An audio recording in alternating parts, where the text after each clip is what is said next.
is up? Welcome to the stream. I'm your host, Buddha. And if you weren't there for the first part of the book, which you probably weren't, you're reading City of Thieves by David Benioff. Hold on a second. It's fair for me. Not that. Sure. I dare you to let me build you a completely free e-commerce store preloaded with AT&T Business. We can live chat with customers from wherever. Okay, great. I'm leaving right now. Yeah, see you soon. Trading is not for everyone, but if you are a trader, Plus 500 is the place for you. With just a few clicks, you can open an unlimited demo account. And, just feel like reading tonight, so that's what I'm gonna do on stream. Nice little cozy little campfire for y'all. But yeah, without further ado, here's the chapter 6 of City of Thieves.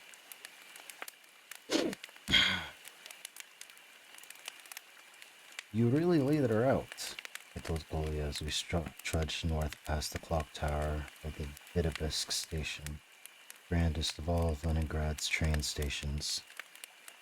Even now,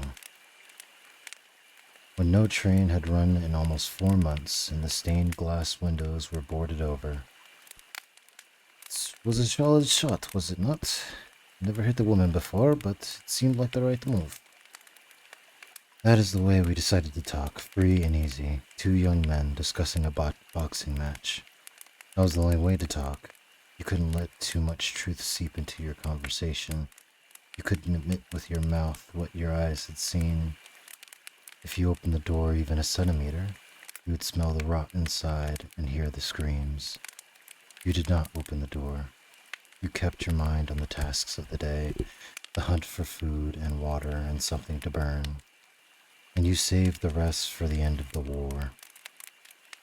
The curfew alarm hadn't sounded yet, but there wasn't much time left. We had decided to spend the night in the Kirov, where I knew I had enough scrap wood for a decent fire and a full pot of river water for tea. It wasn't such a long walk. Now that my panic was gone, I felt like an old man, the muscles of my legs aching from the running.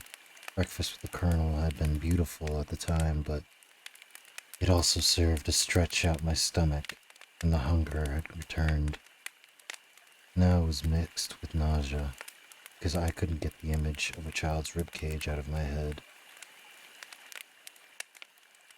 When I nibbled on the frozen library candy, I thought it tasted like dry skin. I had to force myself to swallow the stuff. Kolya limped alongside me, his legs as shot as mine, but in the moonlight, he looked as worry-free as ever, unburdened by unpleasant thoughts.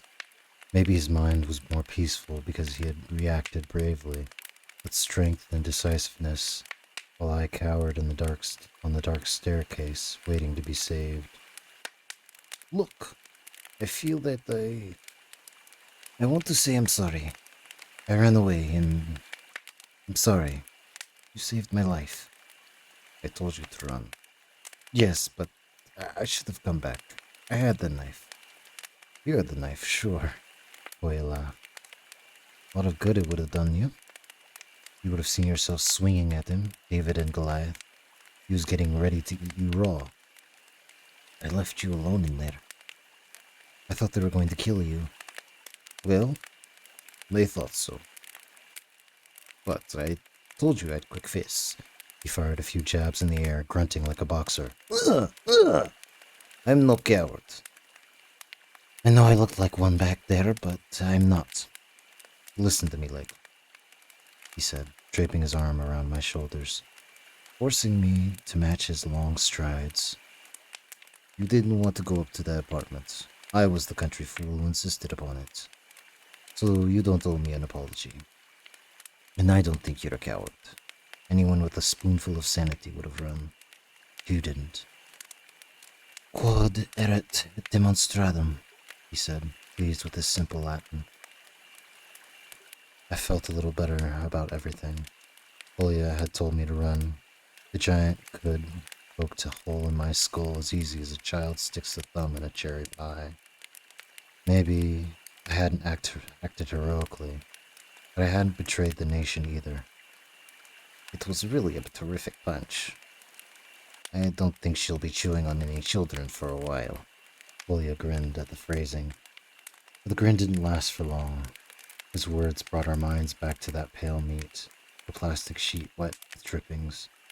We were living in a city where witches roamed the streets, Baba Yaga and her sisters, snatching up children and hacking them into pieces.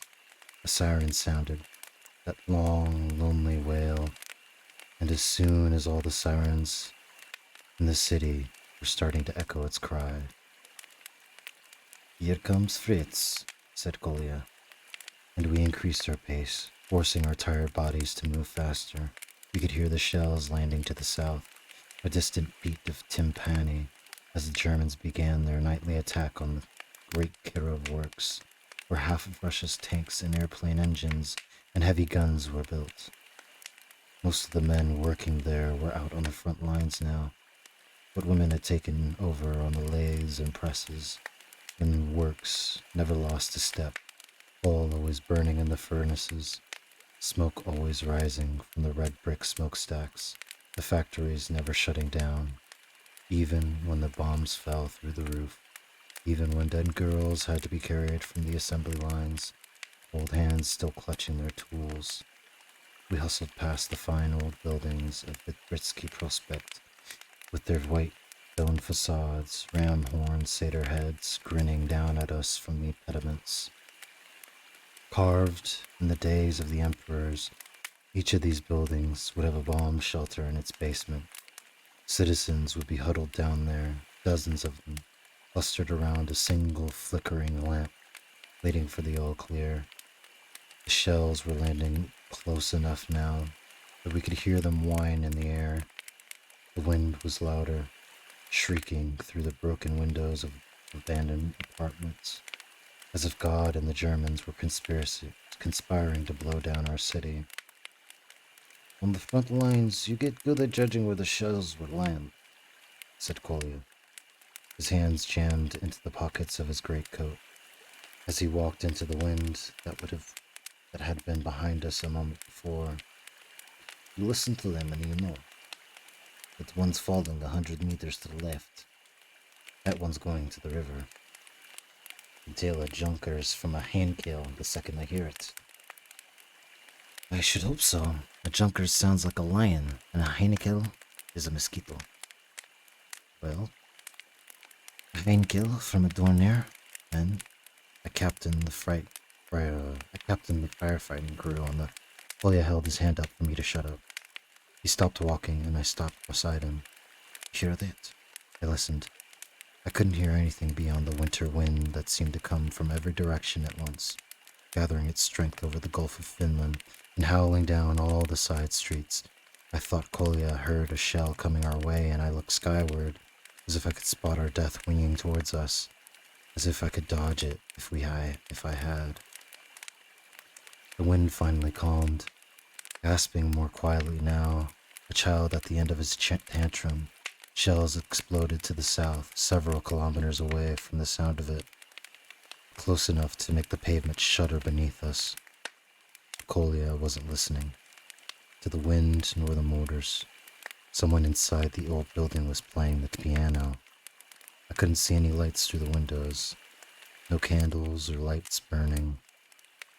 The other residents must have gone down to the basement shelter, unless they were too weak from hunger or too old to care, leaving behind this stray genius to play in the darkness, impudent and precise, showing off the thundering double fortissimos, immediately followed by fragile little pianissimos, as if he were having an argument with himself, the bullying husband and the meek wife all at once. Music was an important part of my childhood. On the radio and in the concert halls, my parents were fanatic in their passion. We were a family with no talent for playing, but great pride in our listening. I could identify any of Chopin's 12/7 etudes after hearing a few bars. I knew all of Mahler, from Lieder, Eins, Farden, Gislin, to the unfinished 10th. But the music we heard that night I'd never heard before, and never heard since. The notes were muffled by window glass and distant in the upending wind, but the power came through. It was music for wartime. We stood on the sidewalk beneath a powerless street lamp, cobwebbed with hoarfrost, the great guns firing to the south, the moon veiled by muslin clouds, listening until the final note. When it ended, something seemed wrong. The performance was too good to go unacknowledged, the performer too skilled to accept no applause. For a moment we were silent, staring up at the dark windows.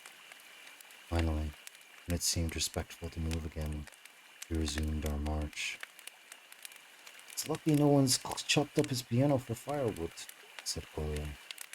"Whoever that is, nobody's chopping up his piano. Might have been Shashkovich himself. He probably lives around here." Kolya glared at me and spat on the sidewalk. They evacuated Shashkovich 3 months ago." "That's not true. He's on all the posters, wearing that fire warden's hat." "Yes, a great hero, except he's in Kubishiev, whistling those Mahler tunes he plagiarized." "Shoskovich did not plagiarize Mahler." "I thought you'd take Mahler's side," said Kolya, glancing down at me with that amused twist of his lips that meant, I now knew. He was about to say something irritating. "Don't you prefer the Jew over the gentle?" "They're not on different sides. Mahler wrote that great music. Shoskovich writes great music." "Great? Huh. The man's a hick and a thief." "You're an idiot. You don't know anything about music." "I know that Shoskovich was on the radio in September talking about our great patriotic duty to fight fascism, and 3 weeks later he's in Kubishiev eating porridge." "It's not his fault. They don't want him dead, so they made him go. Think how bad it would be for morale." "Oh, of course. Think of the tragedy." "Tragedy," said Kolya, adopting the professional tone he used for high sarcasm. "We can't let the great ones die. If I were in charge, I'd push the other way. Put the famous on the front lines. Shoskovich takes a bullet to the head. Think of the outrage across the nation, across the world. A renowned composer murdered by Nazis. Anna Akhmatova. She was on the radio too. You remember telling all the women of Leningrad to be brave, to learn how to fire a rifle.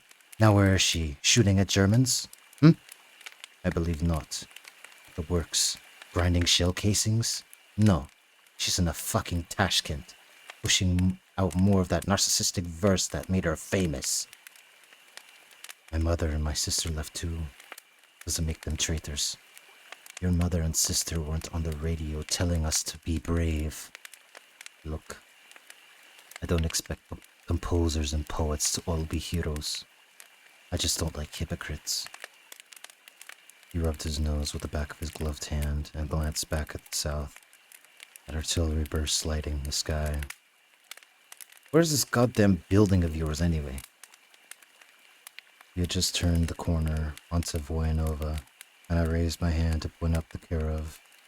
I was pointing at nothing, but for a long time, I didn't even think to lower my hand. Where the Kirov had stood, there was now rubble, a steep hill of broken concrete slabs, a scree of masonry, twisted steel rods, and sprays of glass dust glittering in the moonlight. If I had been alone, I would have stared at those ruins for hours without comprehension. The Kirov was my life. Vera, and Oleg, and Grisha, Luba, Nikolavina, the spinster on the 4th floor who read palms and mended dresses for all the women in the building, who saw me read an H.G. Wells novel in the stairway one summer night, and then the next day gave me a box filled with the works of Robert Louis Stevenson, Rudyard Kipling, and Charles Dickens, Anton Danilovich, and the janitor, who lived in the basement and shouted at us whenever we threw stones in the courtyard, or spat off the rooftop, or built lewd snowmen and snowwomen with carrocks for cocks and pencil erasers for nipples. Zadalov, rumored to be a gangster, missing 2 fingers on his left hand, and always whistling at the girls, even if they were homely. Maybe whistling louder at the homely girls to keep their spirits up.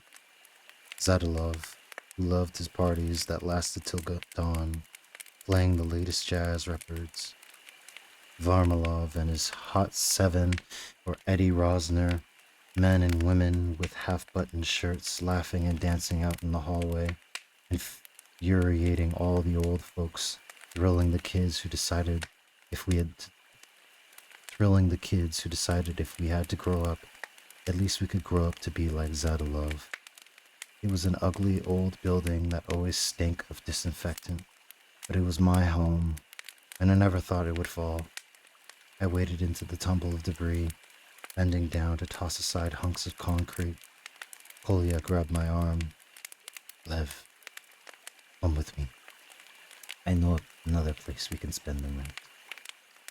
I pulled out his grip and continued shoveling with my hands. He grabbed me again, and this time he held my arm tight so I couldn't pull away. There's no one alive down there. You don't know that. Look, he said, quietly, pointing at a number of small red stakes that had been shoved into the rubble in various spots. They've already been digging. The building must have gone down last night. I was here last night. You were in the crosses last night. Come with me. Come. People survive. I read all about it. People survive for days sometimes. Kolya surveyed the wreckage. The wind whipped up a miniature storm of concrete dust. If anyone's alive in there, you won't be able to pull them out with your bare hands. And if you stay here all night trying, you won't make it till morning. Come on. I have friends nearby. We need to get inside. I shook my head. How could I abandon my home? Liv, I don't need you to think right now. I just need you to follow me. Understand? Follow me. He tugged me down from the hill of rubble, and I was too weak to resist. Too tired for grief or anger or defiance. I wanted to be warm. I wanted to eat. We walked away from the Kirov's remnants, and I could not hear my footsteps. I had become a phantom. There was no one left in the city who knew my full name. I felt no great misery for myself, just a kind of dull curiosity. But I still seemed to be alive, my exhalation still visible in the moonlight, the son of Cossacks still marching beside me, looking at me from time to make sure I kept moving, checking the night sky for bombers. Hello. Dude, I'm so excited for Buddha. Oh, thank you, Super Ninja. I'm enjoying my ears right now. Yes, yes. I love the campfire. Yes, yes. This is all wonderful. Thank you for joining me, friends. We are on chapter 7 of this nice book that we're reading tonight. Come in, she said. Come in. You're both frozen. You could see that Kolya's friend had been beautiful before the siege. Her dirty blonde hair hung in the middle of her back. Her lips were still full, and she had crescent-shaped dimple that creased her left cheek every time she smiled. There was no corresponding dimple on the right cheek, which seemed odd, and I noticed that I kept waiting for her to smile so I could see the solitary dimple again. Kolya had kissed both their cheeks when she opened the door, and the blood had flooded her face, making her look healthy for a second. You said you were dead. Not yet, said Kolya. This is my friend Lev. He won't tell me his patronymic or his family name, but he'll tell you, probably. I've got a feeling you're his type, Lev. Lev, Sonia, Russian names. Ivanovna. I'm just calling her Sonia. One of my early conquests, and still a dear friend. Bit of a short-lived conquest, was it? Napoleon in Moscow? Kolya grinned at me. He still had an arm around Sonia, holding her close to him. She had swallowed herself in a man's greatcoat and 3 or 4 sweaters, but even beneath all that bulk, I could see there wasn't much left of her. This one was a classic seduction. I met her in art history class. Explained to her all the perversions of the masters, from Michelangelo's boys to Malevich's feet. Did you know about this? He used to sketch his housekeeper's feet in the morning and jerk off to the drawings at night. Such a lie. No one else in the world has heard this story, she confided in me. She learned about all the lusty painters, got her juices flowing. Couple of shots of vodka, that was it. I came, I saw, I conquered. She leaned closer to me, touching the sleeve of my overcoat, and told me with a stage whisper, He came. Anyway, I'll give him that much. I wasn't used to hearing women speak about sex. The boys I knew never shut up about the subject, but none of them seemed like great authorities, but the girls saved those talks for their own closed covens. I wonder if Krishna had laid Vera yet, before remembering that Krishna and Vera were both dead, buried beneath tombstones of broken concrete. Sonia saw the miserable look on my face and assumed I was flustered by the brassy conversation. She gave me a warm smile, flashing that crescent dimple. Don't worry, darling. None of us are nearly as bohemian as we think we are. She turned to Kolya. He's a sweet one. Where'd you find him? He lived in the Kirov, over on Voyanova.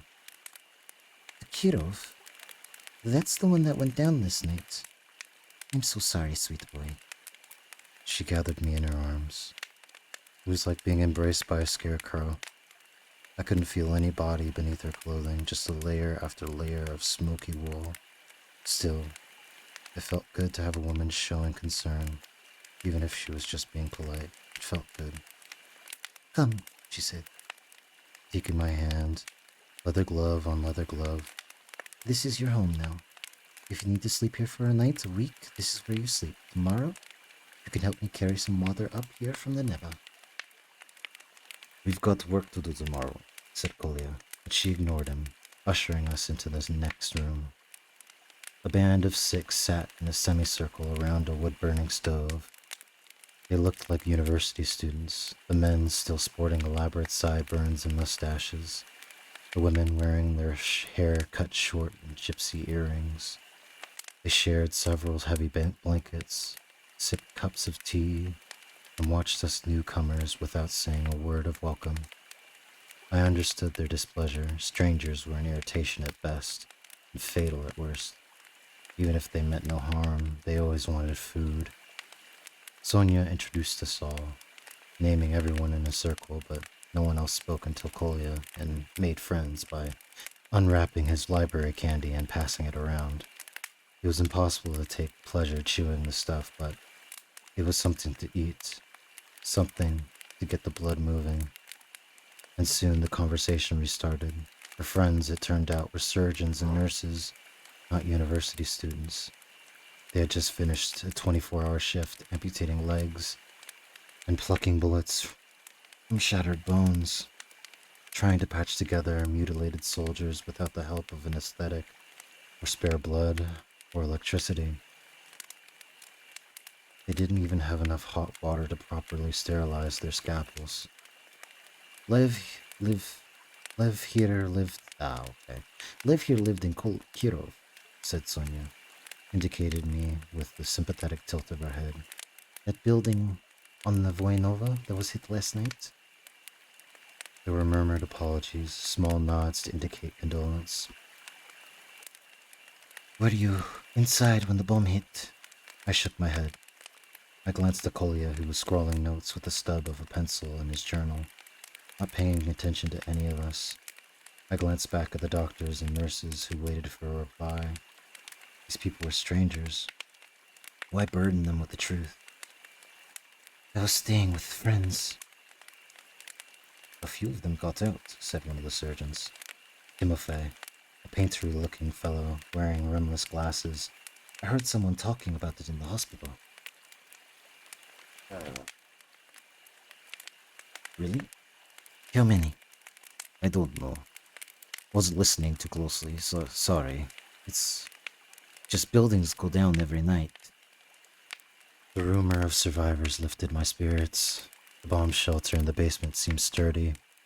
If people got there in time, they might have made it. Vera and the twins always rushed down to the shelter with their families when the sirens went off. Zadilov and the gangster, on the other hand, I don't remember ever seeing him in the shelter. He slept through the sirens, as he slept through the mornings, with a cold washcloth draped over his head and a naked girl on his side. Or at least, that's the way I imagined it.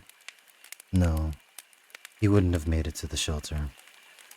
But then again, Zadilov spent many nights away from the Kirov, taking care of his mysterious business, or drinking in some other criminal's apartment. Sonia poured 2 more glasses of weak tea and handed one to me and one to Kolya. I took off my wool mittens for the first time since eating breakfast in the colonel's office. The warm glass felt like a living thing between my palms, a small animal with a heartbeat and a soul. I let the steam rise to my face, and I didn't realize for a moment that Sonia had asked me a question. Sorry, I said, was your family in the building?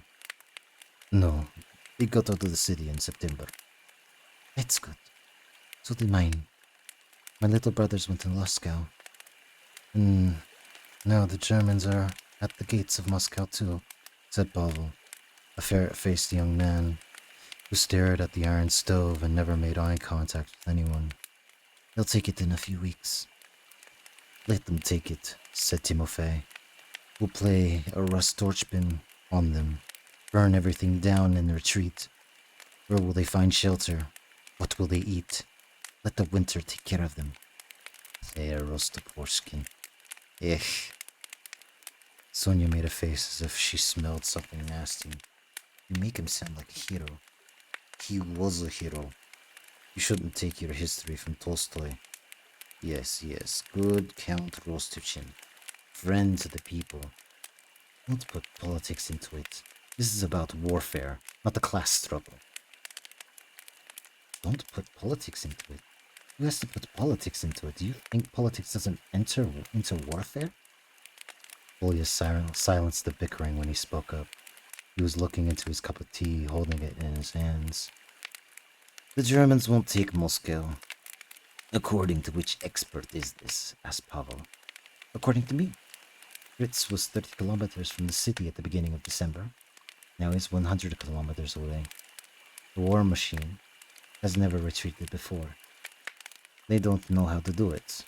Everything they've trained for, everything they've studied in their books is to attack. Now they're going backwards, and they won't stop till they're lying on their backs in Berlin. No one said a word for a long count. The women in the group stared at Kolya, their eyes a little brighter than their gaunt faces. They were all a little in love with him. Forgive me for asking, comrade, said Pavel, taking an ironic lilt into comrade. But if you're such an important figure in the army, privy to such critical conversation, why are you sitting here with us? I can't discuss my orders, Kolya said, unruffled by the surgeon's insulting tone. He took a sip of tea and let the warm water sit in his mouth for a moment. He noticed that Sonia was still watching him, and he smiled at her. The group was silent. Nobody had moved. The dynamic had shifted. Kolya and Sonia on stage in the spotlight, and the rest of us silent spectators, wondering if we'd seen a bit of skin. The foreplay had already begun, even though they sat apart from each other, even though both were wrapped within layer after layer of wool. I wished that someday some girl would stare at me that way, but I knew it would never happen. This narrow-shouldered frame, these eyes as watchful and fearful as a rodent's. I wasn't the type to inspire lust. Worst of all was my nose. I hated my nose, that beak of 1,000 insults. It was bad enough to be a Jew in Russia, but a Jew with a nose, an anti-Semitic caricature, well, it inspired a good deal of self-loathing. Most of the time I was proud to be Jewish, but I didn't want to look Jewish. I wanted to look Aryan, blonde-haired and blue-eyed, broad in the chest and strong-jawed. I wanted to look like Kolya. Kolya winked at Sonya and finished off his cup of tea. He sighed, staring at the dregs in the bottom of his cup. You know, I haven't had a shit in 9 days. That night, all of us slept in the sitting room except for Kolya and Sonya, who jointly stood on some unseen signal and disappeared into the bedroom. The rest of us shared the blankets we lay close together for warmth. So even though the stove ran out of fuel sometime in the night, I wasn't shivering too badly. The cold actually bothered me less than Sonya's muffled little yelps. Her cries were impossibly happy, as if Kolya were fucking away all the misery of the last 6 months, fucking away the hunger and the cold, and the bombs and the Germans. Sonya was lovely and kind. The pleasure was awful to listen to. I wanted to be the one who could transport a pretty girl away from the siege with my cock. Instead, I was lying on the floor of a stranger's apartment next to a man I didn't know, who twitched in his sleep and smelled like a boiled cabbage. I can't imagine the sex fair lasted very long. Who had the energy for it? It seemed to go on half the night, Sonya yelping, Kolya speaking in low tones that I couldn't hear through the thin walls. He sounded very calm, as if he were reading to her from a newspaper article. I wondered what the hell he was telling her. What do you say to a girl when you're fucking? It seemed like an important thing to know. Maybe he was quoting that writer he always was raving about. Maybe he was telling her about fighting the cannibal and the cannibal's wife. That seemed unlikely. I lay in the darkness listening to them. As the wind shook, the windows in their frames and the last embers popped on the stove, the loneliest sound in the world is other people making love. Chapter 8. This is the first read-through. I read it like years ago. Like my absolute MOBA rage. I'm glad I can calm you down, Ryan, even if it's just a little bit.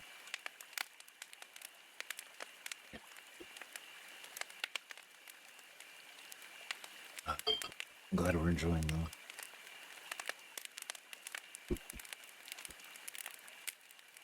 Let's get this bread, shall we? Chapter 8. The next morning, we stood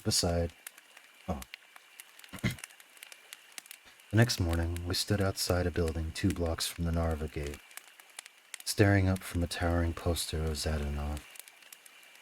This must be it, said Kolya, stamping his feet to keep them warm. Though it didn't seem possible. It was colder than it had been the day before. Only a single fish skeleton of cloud interrupted the endless blue sky. We headed for the front door of the building. It was locked, of course. Kolya banged on it. No one came. Stood there like idiots, slapping our gloved hands together, our chins buried in the folds of our scarves. So what do we do now? Someone will go in or out eventually. What's wrong with you today? You seem a little grumpy. Nothing's wrong with me, he said, but even I could hear the grumpiness in my tone. Took us an hour to get here. We're going to wait another hour just to get inside. There won't be any old man with a coop full of chickens. No, something's bothering you. You're thinking about Kirov? Of course I'm thinking about Kirov, I snapped back, angry with him, for asking, because I had not been thinking about Kirov, as if asking because I had not, Of course I'm thinking about Kirov, I snapped back, angry with him, for asking, because I had not been thinking about Kirov. We had a lieutenant named Belik back in the fall. Army man. Down to the bone. Wore the uniform his entire life. Fought against the whites, all that. So one night he sees this kid, Levin, praying over a letter he just got. This was in a trench outside Zledanosk, right before the Finns took it back. Levin couldn't talk. He was bawling so hard.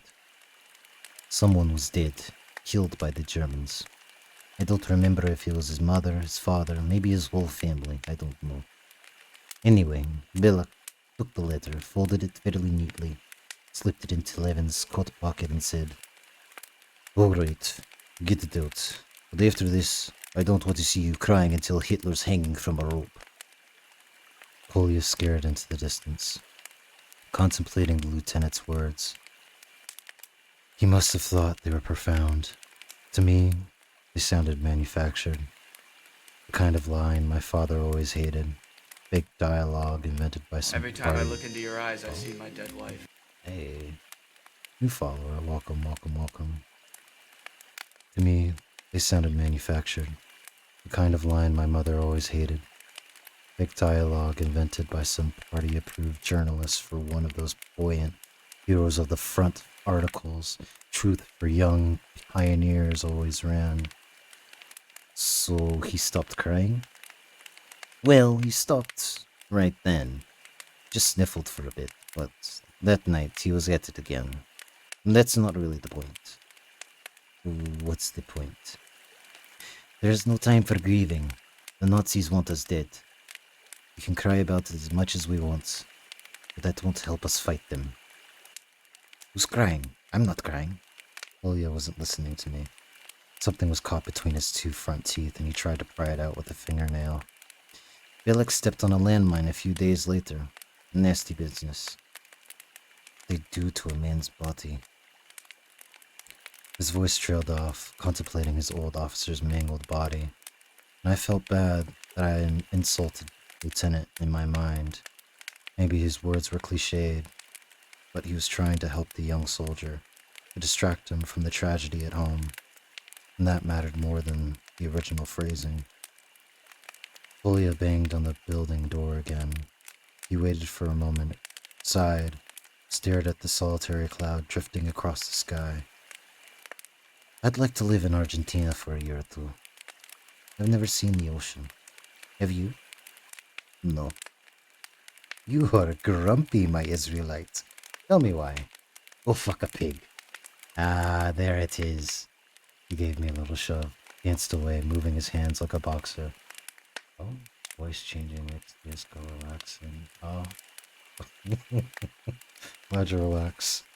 Go fuck a pig. Ah, there it is. He gave me a little shove, danced away, moving his hands like a boxer, pretending to spar with me. I sat down on the doorstep. Even that small movement caused a swarm of sparks to fly across my vision.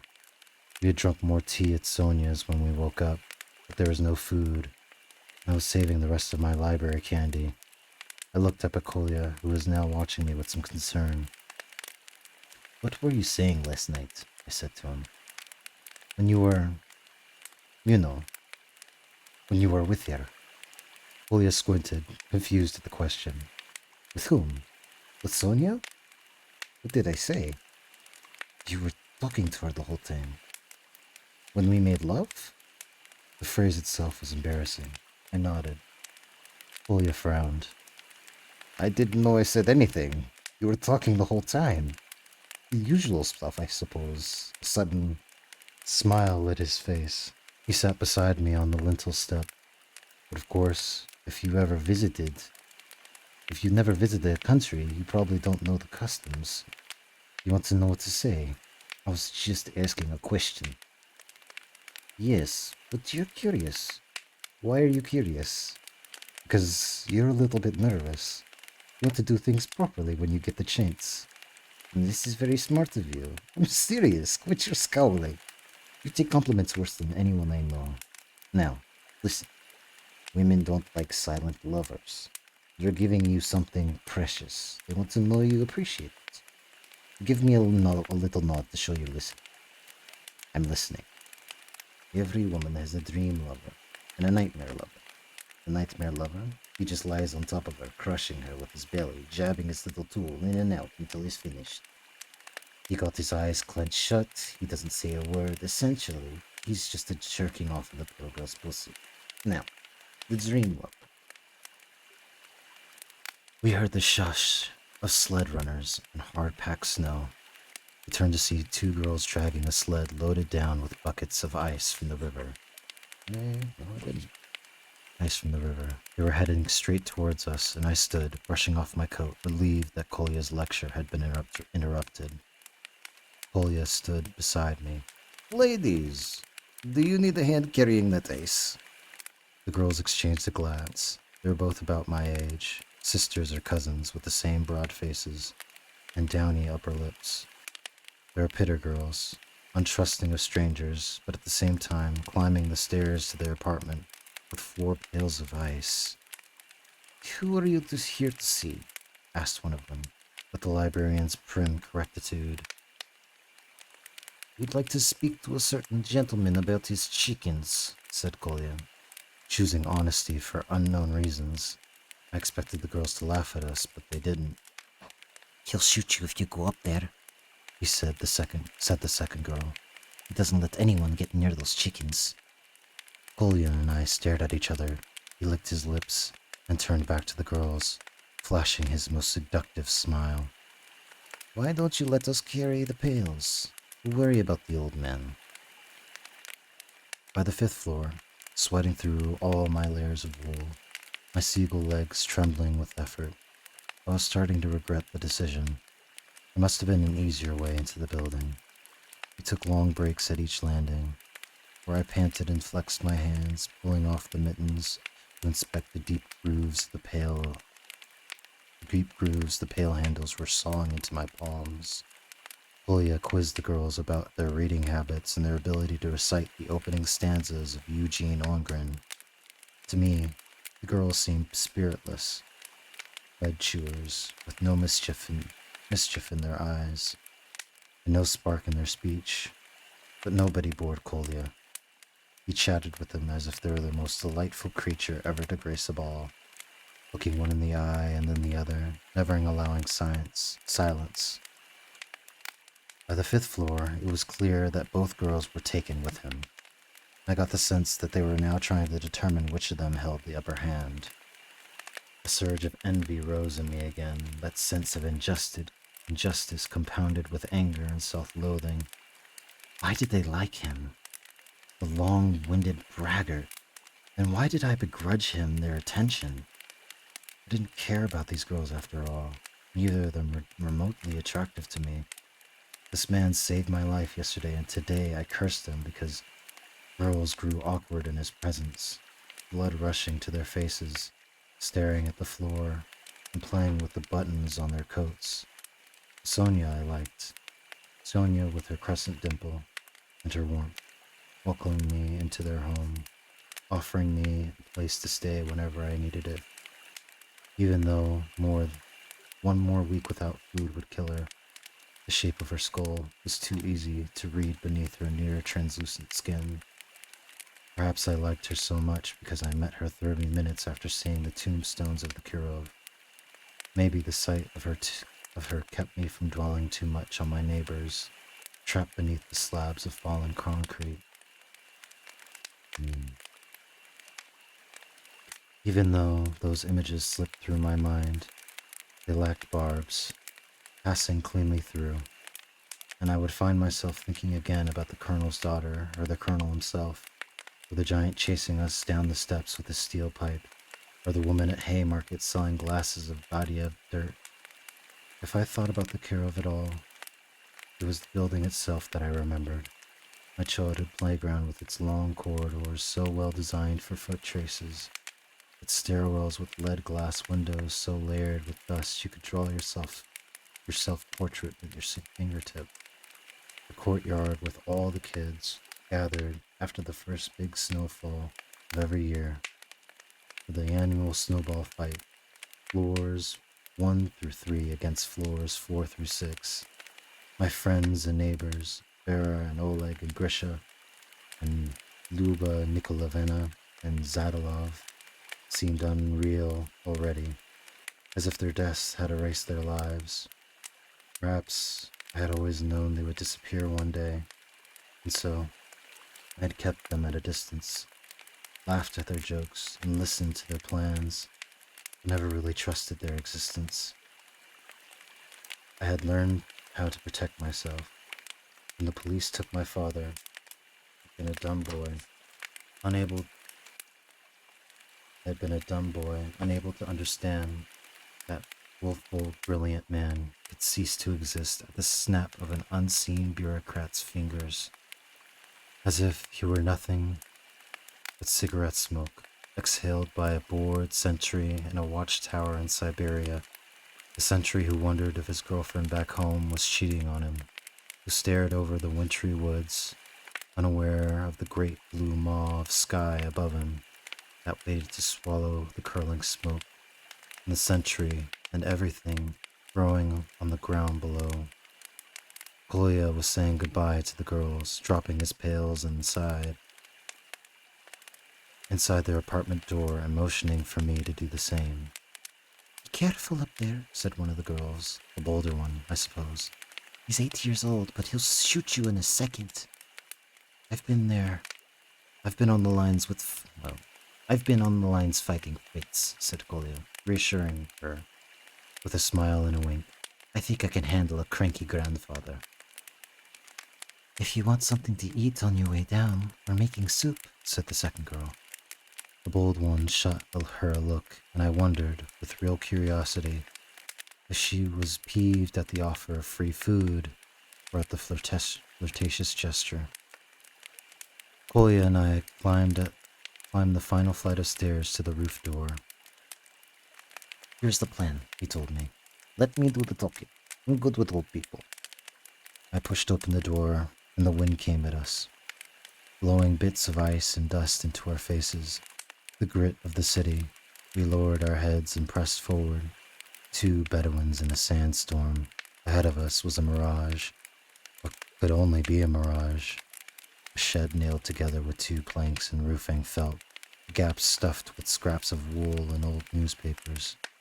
I was a city boy to the bone. City boy! I had never been to a farm, or even seen a cow.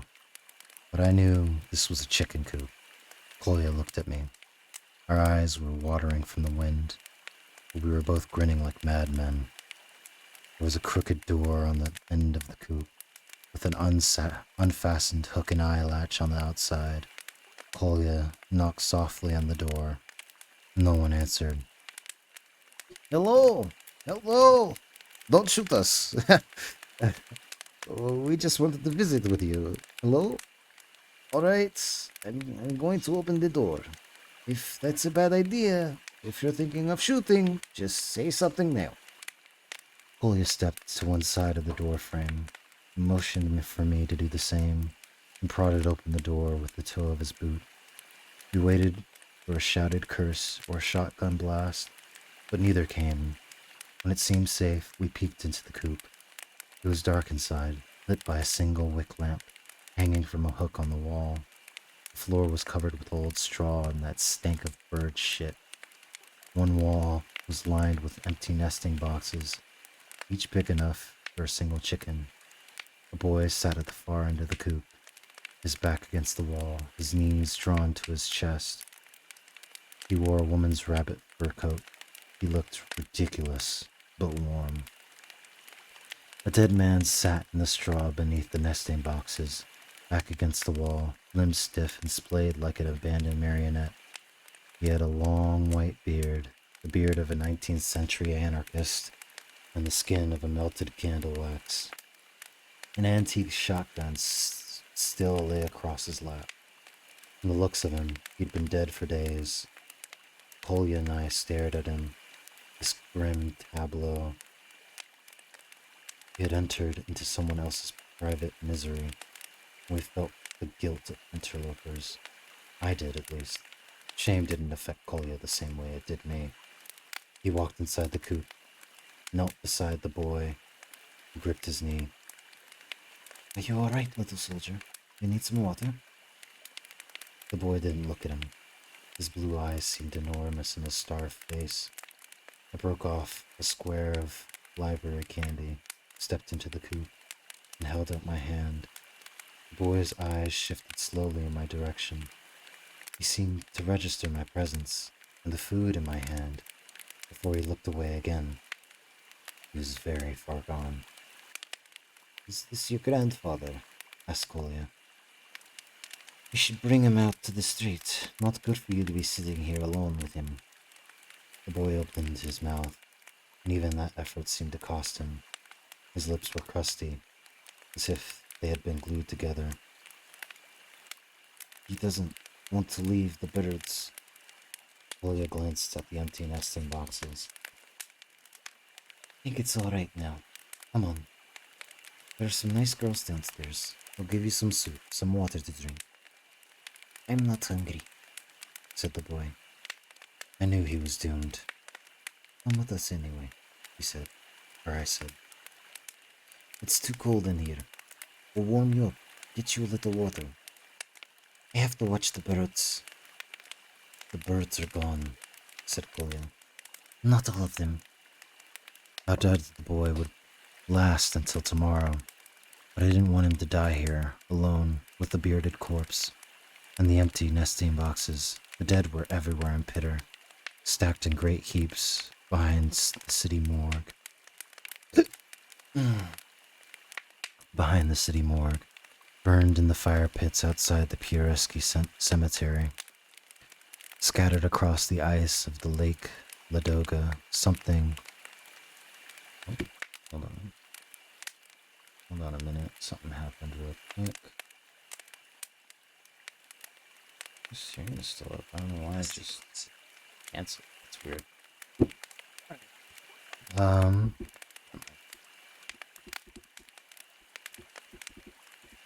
I doubted the boy would last until tomorrow, but I didn't want to leave him here alone to die. With the bearded corpse and the empty nesting boxes, the dead were everywhere in Pitter, stacked in great heaps behind the city morgue, burned in the fire pits outside the Piskareski cemetery, scattered across the ice of Lake Ladoga, something for the seagulls to pick at, if there were still seagulls. This was a lonelier place to quit than anywhere else I'd seen. Look, said Kolya, shaking one of the empty nesting boxes. Nobody's home. You were a good watchman. You protected the birds, but they're gone now. Come with us. He extended his gloved hand. The boy ignored it. Ruslan would have shot you. Ruslan? Kolya glanced at the old man's body. Ruslan was a fierce fellow, eh? I can tell you. I'm glad you're a peaceful sort. He told me everyone in the building wanted our birds. He was right.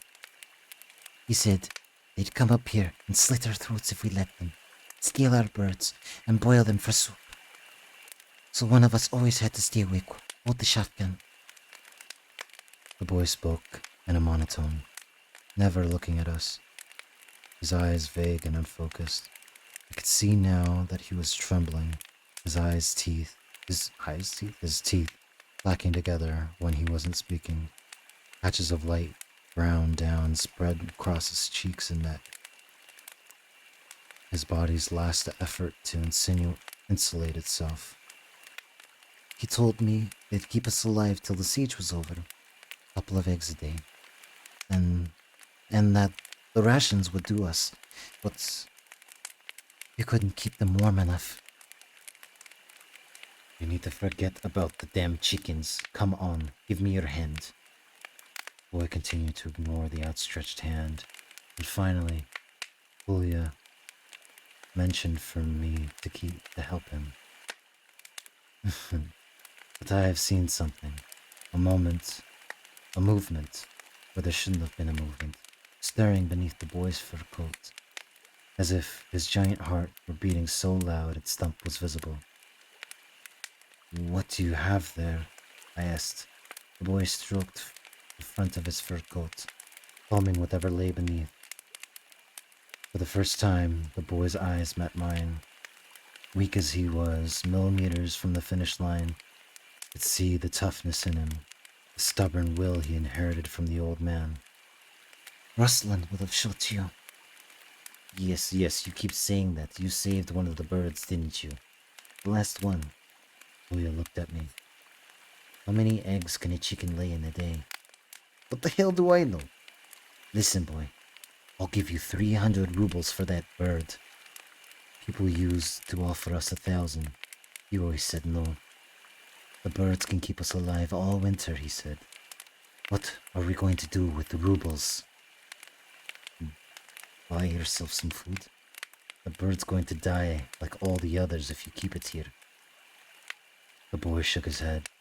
All that talking had wearied him, and his eyes drifted lower. All right, how about this? Here, give me that, Polya said to me, snatching the library candy from my hand. He added it to his last sliver of sausage and 300 rubles and placed them all in the boy's lap. That's everything we have. Now listen to me. You're going to die here tonight if you do not move. You need to eat. You need to get off the roof. We're going to bring you down to those girls on the 5th floor. I don't like them. You don't have to marry them. We're going to give them money. Give them the money and they'll feed you some soup and let you stay a few nights. Get your strength back.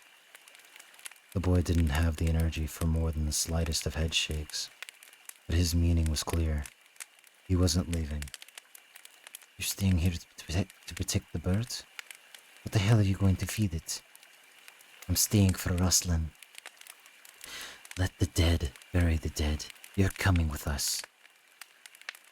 The boy began to unbutton his coat. He held the brown feathered bird against his chest like a suckling newborn. It was the saddest little chicken I've ever seen. Bedraggled and dazed, a healthy sparrow would have torn it apart in a street fight. He held the chicken out to Kolya, who stared at it, unsure what to do or say. Eat it, said the boy. Kolya looked at me, then back at the boy. I had never seen him so confused. I couldn't keep him alive, said the boy. We had 16 in October, and this is all that's left. We wanted the chicken so badly. But now that the boy was offering it for free, seemed something was off. Take it, said the boy. I'm tired of them. Polya took the chicken from the boy's hands, holding the bird away from his face, worried she might claw at his eyes with her hook-nailed feet. But the chicken had no violence in her. She sat limp in Kolya's palms, trembling in the cold, staring dully at nothing at all. Keep it warm, said the boy. Kolya opened his coat and slipped the bird inside, where she could bundle between layers of wool and still find space to breathe. Now go away, said the boy. Come with us, I said. One last effort, though I know it was useless. You shouldn't be alone right now. I'm not alone. Go away. I looked at Kolya, and he noticed. And he nodded. We headed for the crooked door. On the way out, I turned and glanced back at the boy sitting there silently in his woman's coat. What's your name? Vadim. Thank you, Vadim. The boy nodded, his eyes too blue, too large for his pale, gaunt face. We left him alone in that chicken coop, the dead old man, and the empty nesting boxes, the wick burning low in the lamp, 300 rubles, and the unwanted food on his rabbit fur lap.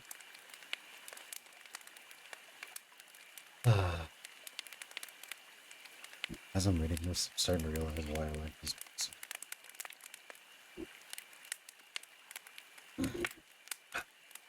Reminds me of my brother. At least Kolya does. All my brothers are cooler than me. Guess that's how brothers are.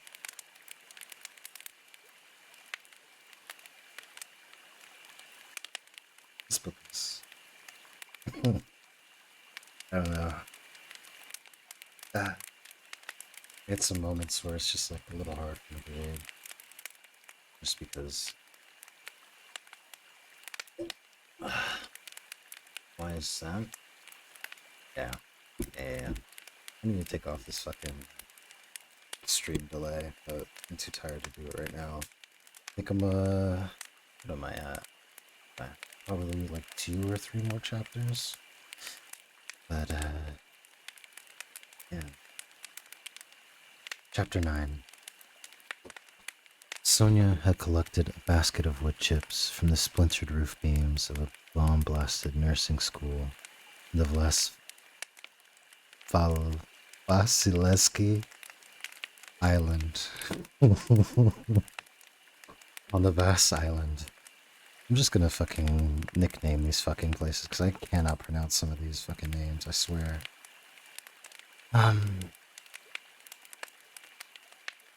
Sonia had collected a basket of wood chips from the splintered roof beams of a bomb-blasted nursing school on the vast island.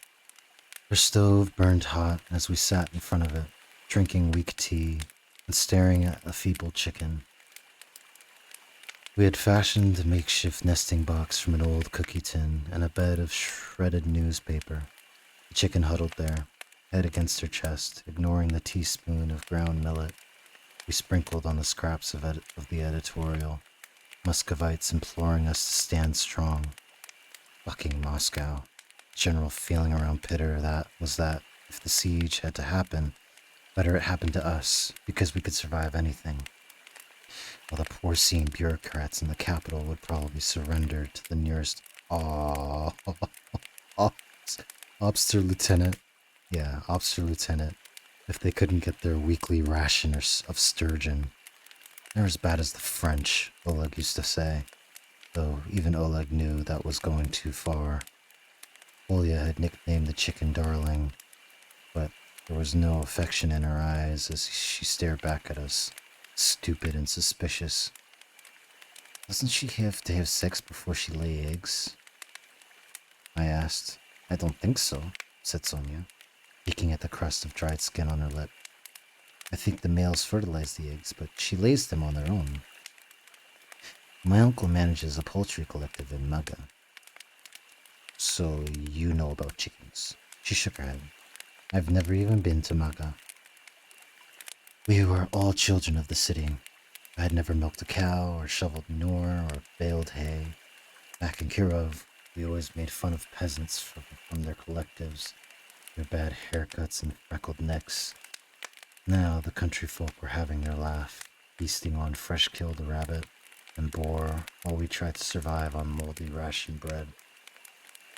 She won't lay 12 eggs by Thursday, I said. She won't even live till Thursday. Polya sat on a backless steel wool stool, his long legs spread out in front of him, scrawling notes in his notebook with his even smaller stub of pencil. Don't give up on her yet, he said, not looking up from his writing. She's in Leningrad chicken. She's tougher than she looks. The Germans thought they'd celebrate Christmas in Astoria, didn't they? The Nazis had printed thousands of invitation cards to a grand victory party Hitler intended to throw in the Astoria Hotel after conquering what he had called, in his speech to his torch-bearing stormtroopers, the birthplace of Bolshevism, that city of thieves and maggots. Our soldiers had found a few of the invitations on the bodies of fallen Wehrmacht officers. They had been reprinted in the newspapers, copied by thousands and nailed to walls all over the city. The Politburo hacks could not have devised better propaganda. We hated the Nazis for their stupidity as much as anything else. He wouldn't leave any hotels where the Germans could sip schnapps in the piano bar and bed down in the deluxe suites if the city fell. If the city fell, we'd bring her down with us. Maybe she's shy, said Sonia. Maybe she doesn't want to lay eggs with all of us watching. Maybe she needs to drink something. That's smart. Let's get her some water. No one moved. We were all hungry and tired, and hoping someone else would stand up to fill the cup of water. Outside, the light was already fading from the sky. You could hear the drone of searchlights warming up, their massive filaments slowly brightening. A lone Sukhoi circled above the city, the hum of its propeller, steady and reassuring. She's an ugly little turd, isn't she? I think she's sweet, said Sonia. She looks like my grandmother. Maybe we should shake her and see if they fall out. She needs water. Yes, get her some water. Another hour passed. Finally, Sonia lit the oil lamps, turned on the radio, and spilled a little river water from a jug onto a saucer, which she placed in Darling's box. Darling glared at her, but made no effort to sip the water. Sonia retook her seat and sighed. After a moment, to gather her energy, she turned to the knitting stand beside her chair, picked up a torn sock, her needle and thread, and a porcelain darning egg that she tucked into the sock's heel to pull the fabric taut. I watched her bony fingers at work. She was a pretty girl. But her hands were like the reaper's, fleshless and pale. She knew how to mend a sock, though, a needle in the lamplight as it dipped in and out, lulling me to sleep. You know who's a vile little cunt? Said Kolya out of nowhere. Natasha Rostov. The name was familiar, but I couldn't place it right away. Sonia frowned, but did not look up from her knitting. A girl from War and Peace? I can't stand that bitch. Everyone falls in love with her. All of them, even the brothers. And she's nothing but a vapid twit. Maybe that's the point, said Sonia. I was half asleep, but I smiled. In spite of all his irritating qualities, I couldn't help liking a man who despised a fictional character with such a passion. Sonia closed the holes of the sock with her deft skeletal hands. Kolya drummed his pants leg with his fingers, scowling at the thought of Natasha Rostov and the unfairness of it all. Darling shivered in the warm room, trying to attract her beaked head into her body, as if she dreamed she were a turtle. The playwright Gerasimov spoke on the radio. Deaf to cowards, deaf to panic mongers, deaf to rumor spreaders, to the tribunal with them. Discipline, courage, firmness. And remember this, Leningrad is not afraid of death. Death is afraid of Leningrad. I snorted, and Kolya looked over at me. What's wrong? You don't like old Gerasimov? What's to like? He's a patriot anyway. He's right here in Peter. Not safe somewhere with Akhmatova and her lot. I'm with Lev, said Sonia, tossing a handful of wood chips into the oven. The embers shone on her blonde hair for a second. Her little ears were crimson and translucent. He's a salesman for the party, and that's all. He's worse than that, I said, and I could hear the anger entering my voice. He calls himself a writer, but he hates writers. He just reads them to see if they wrote anything dangerous, anything insulting. And if he decides they did, well, that's it. He denounces them to the Litboro. He attacks them in the newspaper, on the radio. Somebody on the committee or somewhere says, well, Gerasimov says the man's a threat, so as Gerasimov's one of us, so the man must be a threat.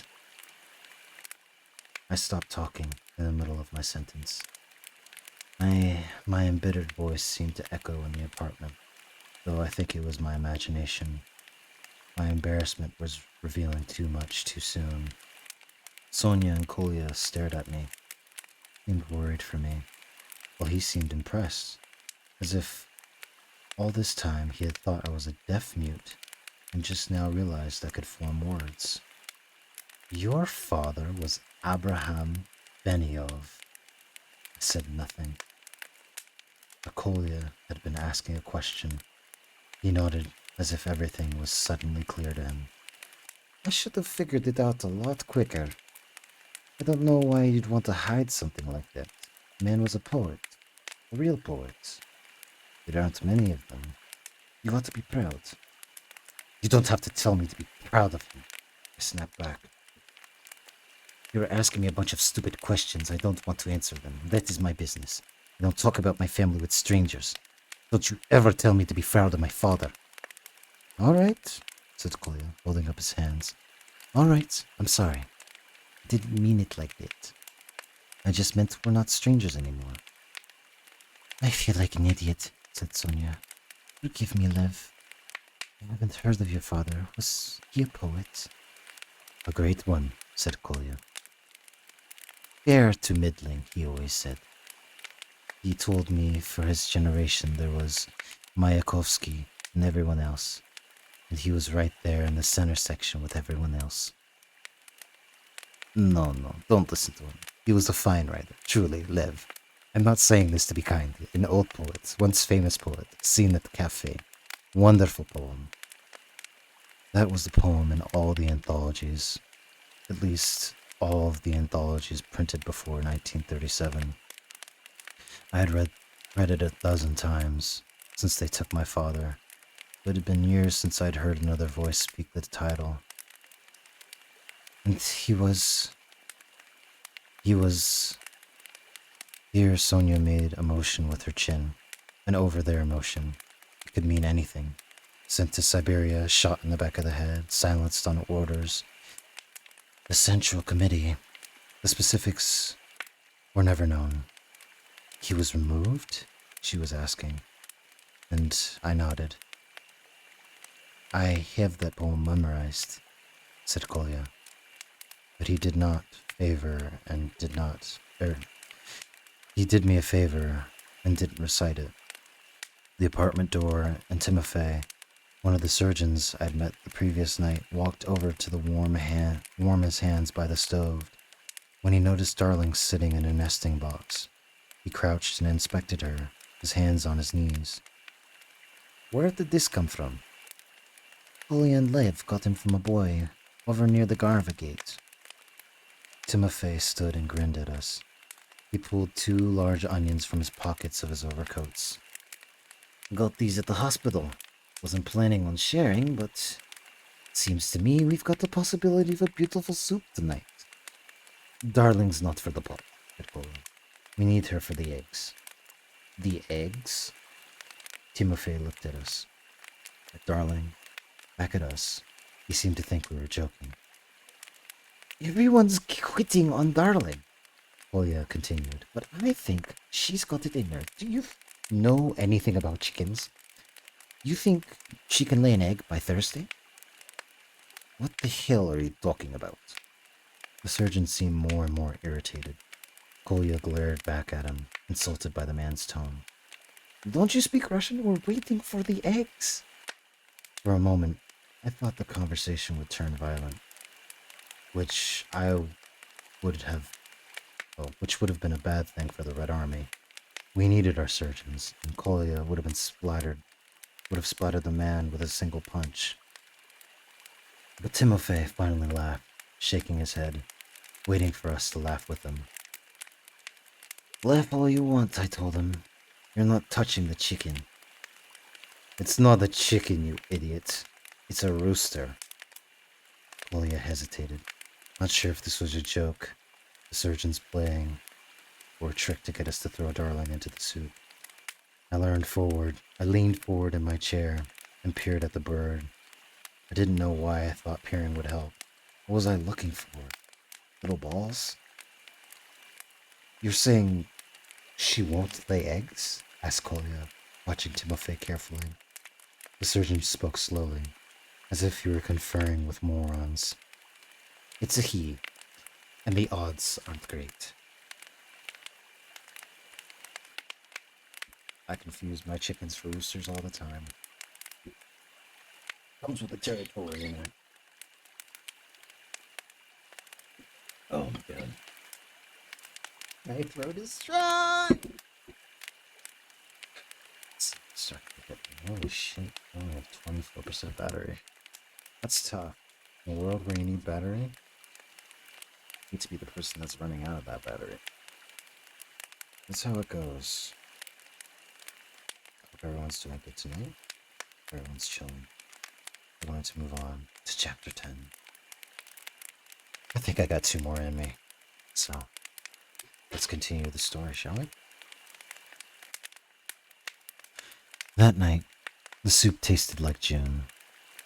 The dinners we remembered from before the siege, and a mire of Sonia's, pilot in the VVS, had given her an unspoiled potato. Sorry. Kolya protested that he didn't want to eat the gift of another lover, but his complaints were ignored, as he had hoped, and the darling soup was thick with potato and onion and plenty of salt. Happily for us, the other surgeons were spending the night somewhere else. Sonia traded a wing and a cup of the broth for a neighbor for a bottle of drinkable vodka. The Germans lobbed only a few lazy shells at the city as if to remind us they were still there. They had better things to do on this particular evening. By midnight, we were drunk, our bellies full. Kolya and Sonia fucking in the bedroom while I played speed chess with Timofey by the light of the stove. Halfway through the second game, I moved my knight.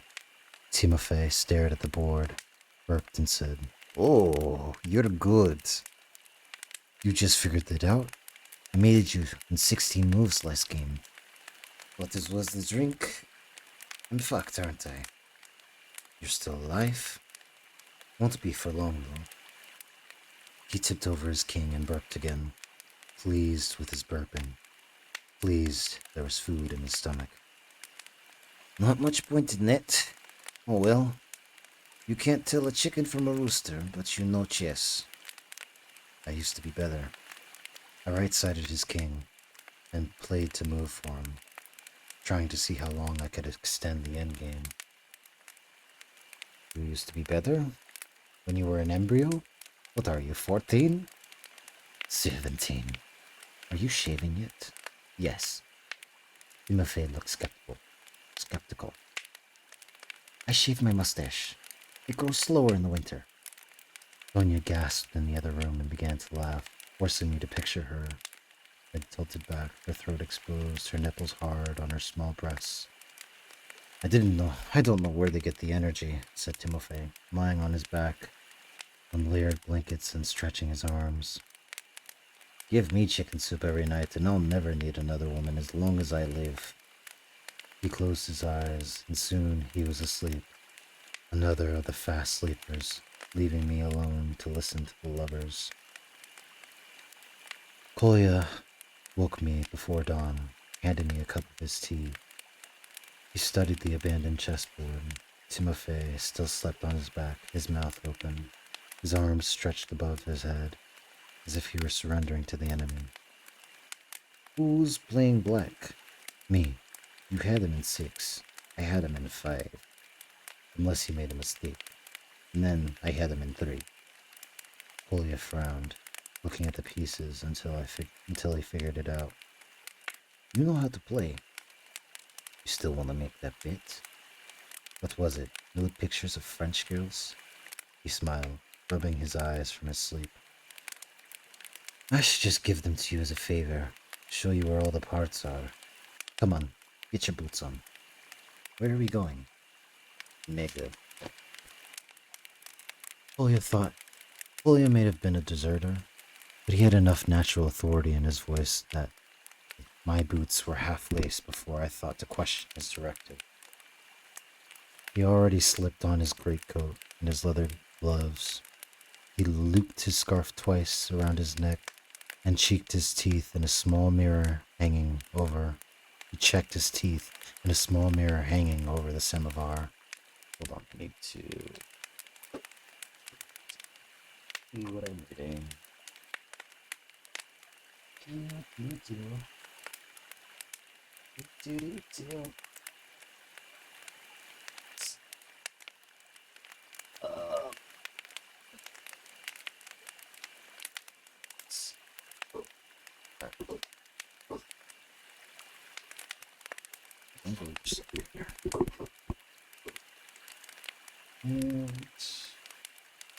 Much better. Better. Yes.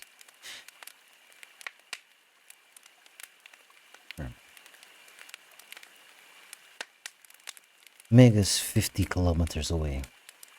Good day's walk. We had a big dinner last night. We can make it. Slowly, I awakened to the insanity of this proposition. That's behind German lines. what do we have to do to go to Mega? It's Monday, Liv. We need the eggs by Thursday. And we're not going to find any in Peter. Sonia's uncle runs that poultry collective out there, right? I'm betting the Germans kept it going. They like their eggs too. That's our plan? We're going to walk 50 kilometers right past the Germans to a poultry collective that maybe didn't get burned down, grab a dozen eggs, and come home? Well, anything would sound ridiculous if you said it with that tone of voice. Tone of, I'm asking you a question. That's our plan. Sonia's never been there before. How are we supposed to find it? It's in Mega. How hard can it be to find anything in Mega? Don't even know how to find fucking Mega. Ah, said Kolya, grinning now as he put on his Astrakhan fur hat. That one's easy. It's on the Moscow line. We just follow the tricks. Timofey grunted in his dreams and rolled onto his side. I'd learned that doctors and soldiers could sleep through any non-life-threatening ruckus. My argument with Kolya might have been a soft-sung lullaby, judging by the look of peaceful contentment on Timofey's face. I looked at him and hated him. Hated him for getting to sleep on his bed of wool blankets, warm and comfortable and well-fed, with no grandson of Cossacks to harass him, no NKVD colonels sending him out in the wilderness to find ingredients for a wedding cake. I turned back to Kolya, who was adjusting his hat to a properly heroic angle with the help of the mirror. I hated him even more. Cheerful, swaggering brute, happy and fresh at 6 in the morning, as if he had returned from a 2-week holiday at the Black Sea. I imagined that he stank of sex. Though the truth was I couldn't smell anything at all so early in the day. With the apartment so cold, my mighty nose was all shell, a good target for bullies, haunts and strangely bad at picking up scents. Oh, shit. You think it's so crazy, he said. But every one of those peasant swindlers selling potatoes for 200 rubles in the Haymarket brought them in from outside the city. People make it past the lines every day. Why can't we? Are you drunk? Off a quarter of a bottle of vodka? I don't think so. There has to be somewhere closer to Mega. So tell me. He was swaddled now for the weather, his jaw bristling with 4 days' worth of blonde beard. He waited for me to propose an alternative to his stupid plan, but as the seconds ticked past, I realized I didn't have one. He smiled at me, a smile fine enough for a Red Fleet recruitment poster. The whole thing's a fucking joke, I agree, but it's a pretty good joke. Yes, it's a wonderful joke. And the funniest part is that we're going to die out there with the Colonel's daughter. We're going to die out there and the Colonel's daughter won't get her cape. Nobody will ever know what we're doing in Maga. Calm yourself, my morbid little Israelite. I won't let the bad men get you. You can eat shit. But we have to move now, if we want to make it there with any daylight left. I could have ignored him and gone back to sleep.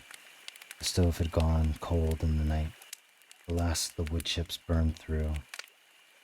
But it was still warm enough under all the piled blankets.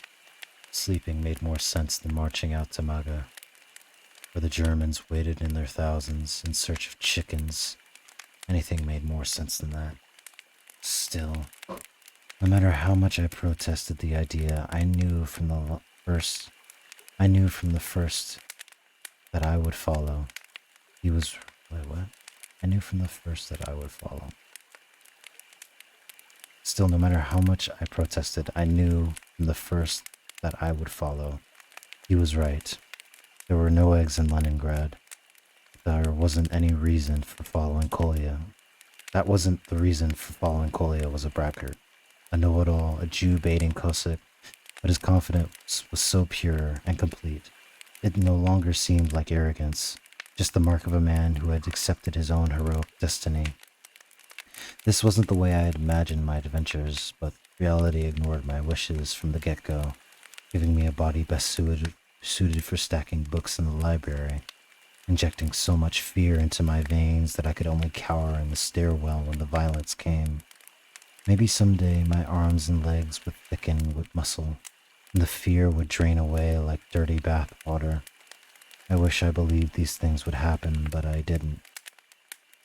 I was cursed with the pessimism of both the Russians and the Jews, two of the gloomiest tribes in the world. Still, if there wasn't greatness in me, maybe I had talent to recognize it in others, even in the most irritating others. I stood, grabbed my coat off the floor, slipped it on, and followed Kolya to the front door, which he held open for me with grave courtesy. Wait, he said, before I could cross the threshold. We're going on a journey. We should sit.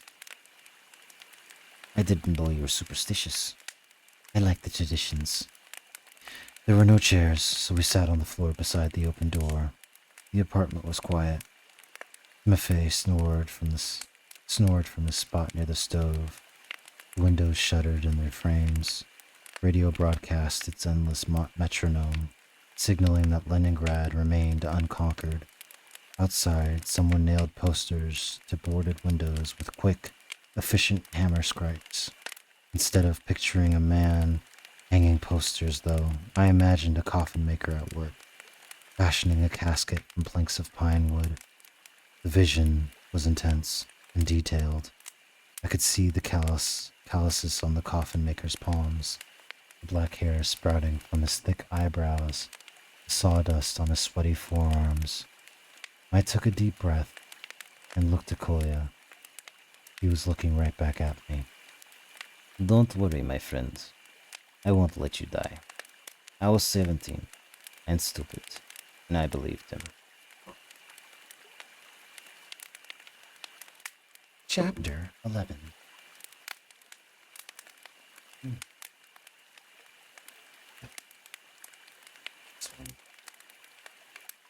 It's been fun. But a man is tired. My back hurts. I want to lay down in my bed. Oh. It makes me lust for the comforts of life, and that's okay. You should appreciate every little thing you get. But anyway, we have Chapter 11. The Moscow line had been cut only 4 months before. The rails were already beginning to rust. Most of the ties had been pried from the ground and split for firewood, though they were impregnated with creosote and dangerous to burn. Kolya walked atop one rail, a gymnast on the balance beam, hands held out to the side. I trudged along behind him in the center of the tracks, unwilling to play the game, partly because I was angry with him, partly because I knew I'd lose. The rails ran past east, red brick apartments, blocks, and 3-story department stores, past the Koitlarov streetcar barns, past abandoned factories that had built things nobody could use or afford during wartime. A crew of young women wearing overalls below their winter coats, under the supervision of an army engineer, labored to convert a post office into a defensive position. The corner of the sturdy old building had been demolished to make way for a machine gun nest.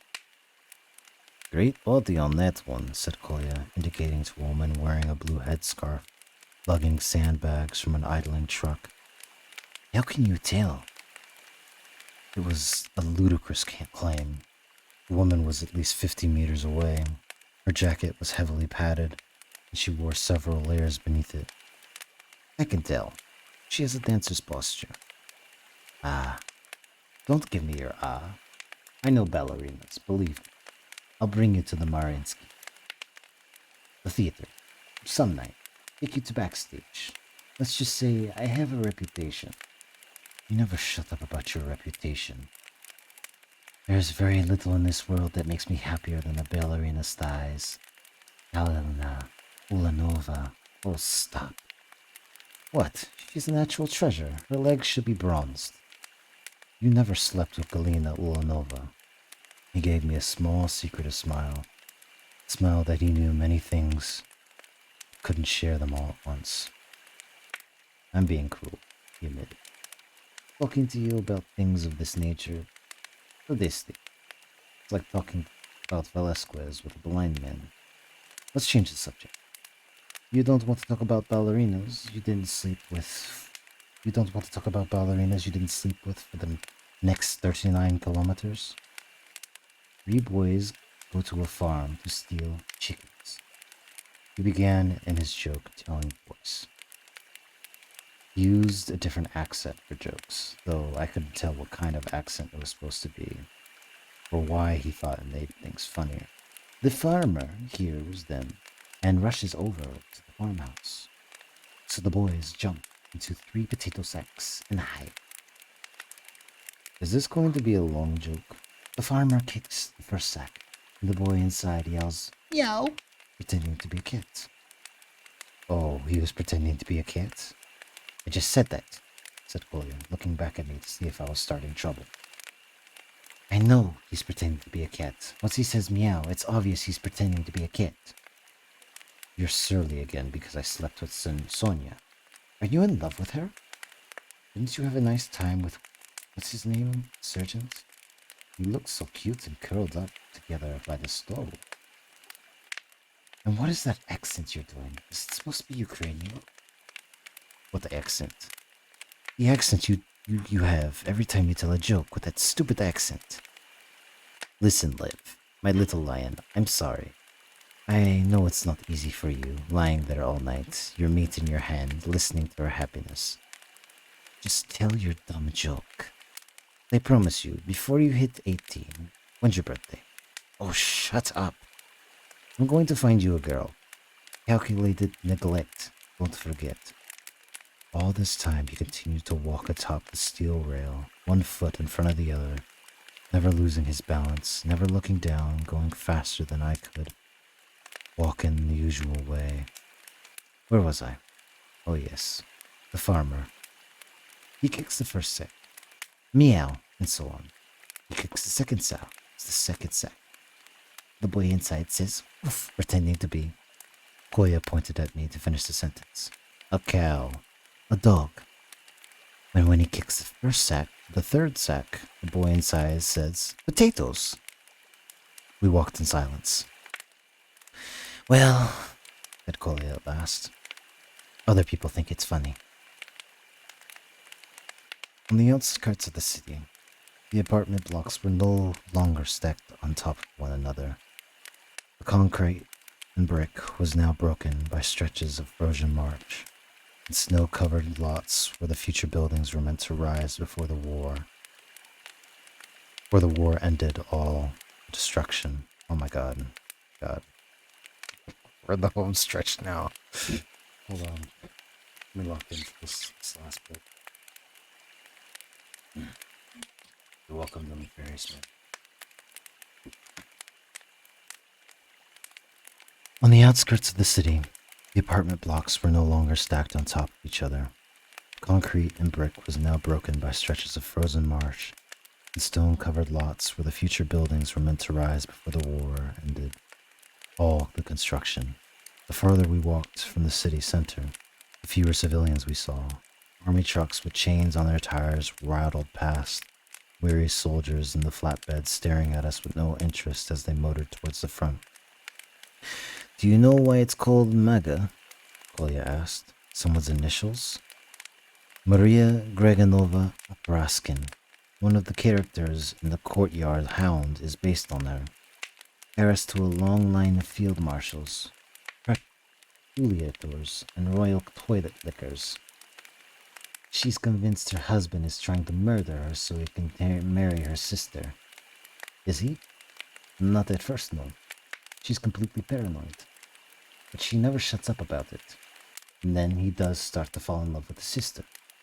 And he realizes life would be better without his wife around, so he goes to Radichenko for advice. But he doesn't know that Radichenko's been fucking the little sister for years. What else did he write? Hmm? Ushakovo, I said. What other books did he write? The Courtyard Town, that's it. It's a famous story. The books came out. It was a failure. There was only one review, and the critic absolutely blasted it. Called it vulgar and despicable. Nobody read it. Ushakovo worked on that book for 11 years. 11 years, can you imagine it? And it disappears like it was dropped into the ocean. But he starts all over again. A new novel. His friends who see pieces of it say it's his masterpiece. Except Ushakovo's getting more and more religious, spending time with the church elder who convinces him that fiction is Satan's work. And one night, Ushakovo becomes convinced that he's going to hell. He's in a complete panic. He tosses the manuscript into the fire. Gone. That sounded strangely familiar. But that's exactly what happened to Gogol. Well, no, not exactly. Very different in the particulars, but an interesting parallel, I agree. The rails veer away from the road, past strands of birch saplings too slender for firewood. 5 white bodies laid face down in the white snow. A family of winter dead. A dead father still clutching his dead wife's hand. The dead children sprawled a short distance away. 2 battered leather suitcases laid beside the corpses, emptied of everything but a few cracked picture frames. The family's clothes and boots had been stripped away. Their buttocks had been hacked off, the softest meat. Easy for making patties and sausages. I couldn't tell if the family had been murdered by gunfire or knives or by exploding shell. German artillerymen or Russian cannibals. I didn't want to know. They'd been dead a long time, at least a week, and their bodies had started to come apart of the landscape. Kolya and I continued east along the Volga line.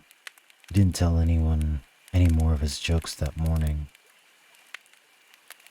A little before noon, we reached the edge of Leningrad fences, thickets of barbed wire, trenches 3 meters deep, dragon's teeth, machine gun nests, anti-aircraft batteries, and KV-1 tanks, covered with white camouflage netting. The soldiers we had seen earlier had ignored us, but now we were so far east. We were too far east to be civilians, and too strange to be a pair from the army. And too strange of a pair to be army. As we walked along the tracks, a band of young privates hauling the Tarleton off a 6x6 truck turned to stare at us. Their sergeant walked towards us, not pointing his carbine at us precisely, but not pointing it away either. He had the posture of a lifelong army man, and the high cheekbones and narrow eyes of a Tartar. "You two have papers?" "We do," said Kolya, reaching into his pocket. "We have excellent papers." He handed the colonel's letter over and nodded toward the truck. "That the new model Katyushka?" The tarleton had been flung to the ground, revealing racks of parallel rails jutting skyward, waiting to be loaded with rockets. According to what we heard on the radio, the Germans feared Katyushka more than any Soviet weapon. They called it Stalin's organ, after the rocket's low and mournful howls. The sergeant glanced at the rocket launcher and back at Kolya. "Never mind about that. Which army are you with?" "The 54th. "The 54th? You're supposed to be in Kirishi." "Yes," said Kolya, giving the sergeant an enigmatic smile and nodding at the letter in the man's hand. "But orders are orders." The sergeant unfolded the letter and read. Kolya and I watched the private's position the fin-tail rockets on the Katyushka's rails. "Give them hell tonight," shouted Kolya. The soldiers on the truck glanced at us and said nothing. They looked like they hadn't slept in days. It took all their concentration to load the rockets without dropping them. There was no energy to waste on madmen. Unwilling to be ignored, Kolya began to sing. He was a baritone with a strong, confident voice. On the bank, Katyushka starts singing of a proud gray eagle of the gray steppe. One of Kayushka's loved deeply, of ones whose letter she's kept. The sergeant finished the letter and refolded it. The colonel's message had clearly impressed him. He looked at Kolya now, with genuine respect, nodding his head in time with the old song. That's the stuff. I heard Ruslanova herself sing it during the Winter War. Gave her a hand when she was off coming the stage.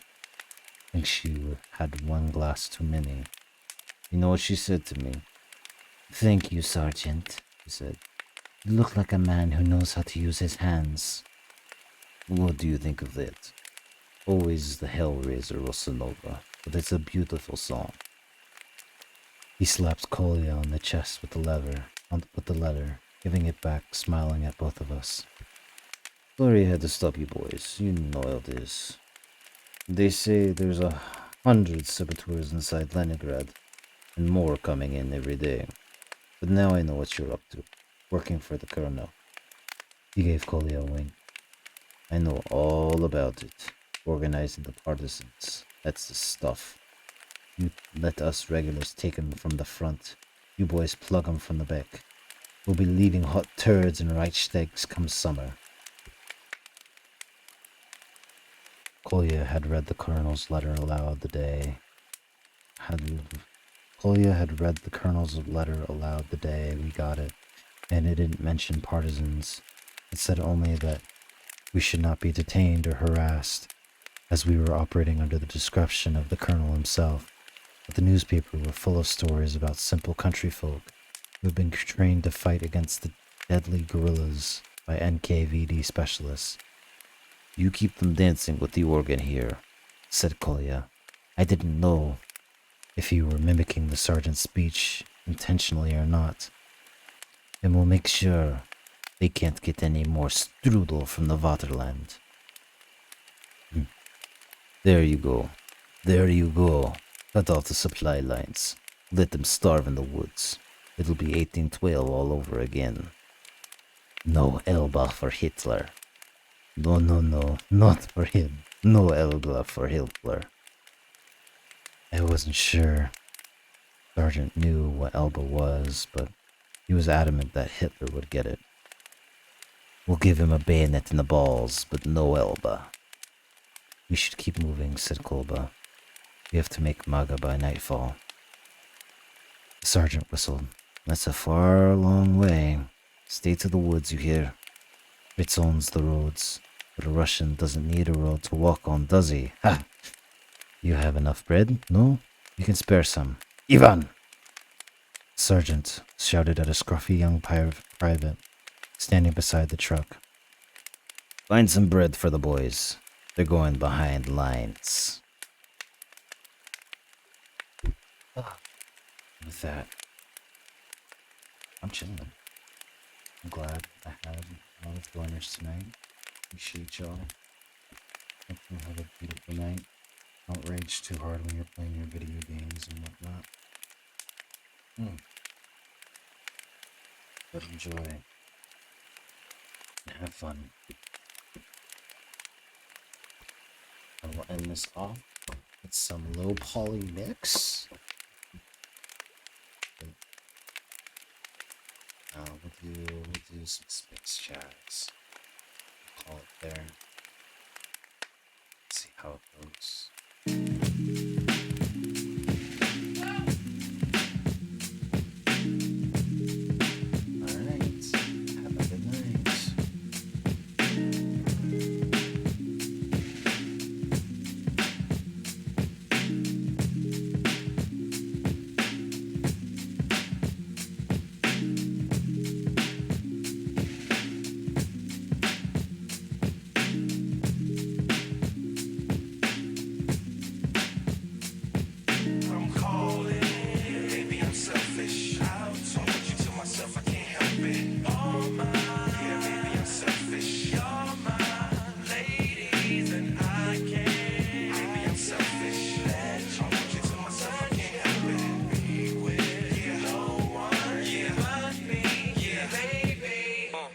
don't be trying to come around my girl acting like Mr. Friendly. It's still the spotlight like Mr. Bentley. I spotted her like Spud McKenzie. And for them fake boobies, I paid them Benjis. Get your own. I got Paris, he got Nicky, he tried to get him a clone. He said, yeah, you know you got extra hoes and everything you do is extra cold. From the polo fleece to the Jesus piece. I got family in high places like Jesus niece. Can I please say my piece? If y'all fresh to death, then I'm deceased. And this one here is a heat rock, spit like a beatbox, the way the beat rocks, new version of beat rock. But for that Benz, I get CL love, so I switch my girls around like 3L Dub. I'm calling, baby, I'm selfish. I told you to myself, I can't help it. Oh my, yeah, baby, I'm selfish. You're my ladies, and I can't. Baby, I'm selfish. I told you to myself, I can't help it.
to create.